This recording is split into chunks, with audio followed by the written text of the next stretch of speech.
একটা video viral হওয়ার পর বুঝলাম যে আমাদের আশেপাশে কত ধরনের চিন্তার মানুষ আছে। আর এটাও বুঝলাম যে আসলে আপনি যাই করেন না কেন সেইখানে মানুষ আপনার খারাপটা ঠিকই খুঁজে বের করবে। আসসালামু আলাইকুম, কেমন আছেন আপনারা? আশা করছি সকলে সুস্থ আছেন, কারণ সুস্থতা আল্লাহর দেয়া অশেষ একটা রহমত। আমরা তো খুলনা আসছি ডাক্তার দেখানোর সুবাদে, তো আর বড় ফুপিদের বাসা আসে, তাই একটু চিন্তার কারণ নাই। না হলে তো বাচ্চাদের নিয়ে এতটা পথ জার্নি করা আসলে খুব কষ্ট হয়ে যেত।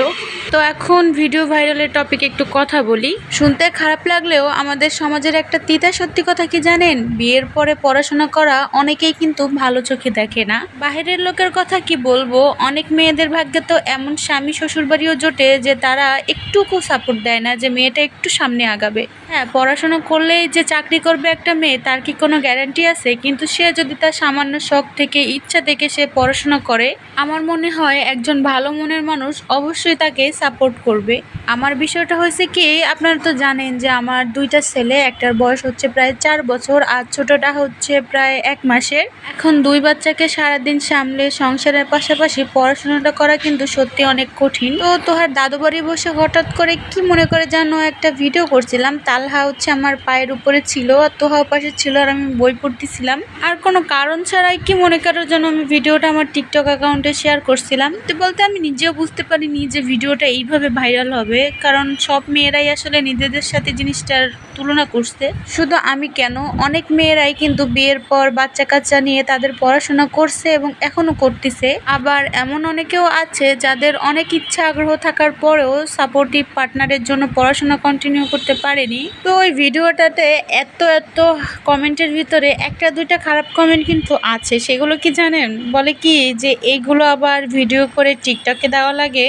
তখন এই জিনিসটাই বুঝলাম যে আপনি যাই করেন না কেন মানুষ আপনার সমালোচনা ঠিকই করবে। মানুষ কিন্তু ওই জিনিসটাই বেশি পছন্দ করে যে জিনিসটার সাথে তারা তাদের নিজেদের জীবনের মিল খুঁজে পায়। আসলে ক্যামেরার পেছনে এমন অনেক গল্প থাকে। আমি তো অতটা প্রফেশনাল নই, না হলে তো সবসময় ক্যামেরা অন করে ভিডিও করে আপনাদের দেখাতাম। সবাই তো দেখি কি সুন্দর যে কোনো মোমেন্টে আসলে ক্যামেরা অন করে ভিডিও করতে পারে। আমার তো আসলে একটা মোমেন্ট স্পেশাল হওয়ার পর মনে আসিস কেন ভিডিও করে রাখলাম না। এমন একটা ভিডিও দিছিলাম যে 2 ছেলেকে ঘুম পাড়িয়ে মাঝরাতে পড়তে বসেছে, সেখানে অনেকে অনেক ধরনের কমেন্ট করেছে।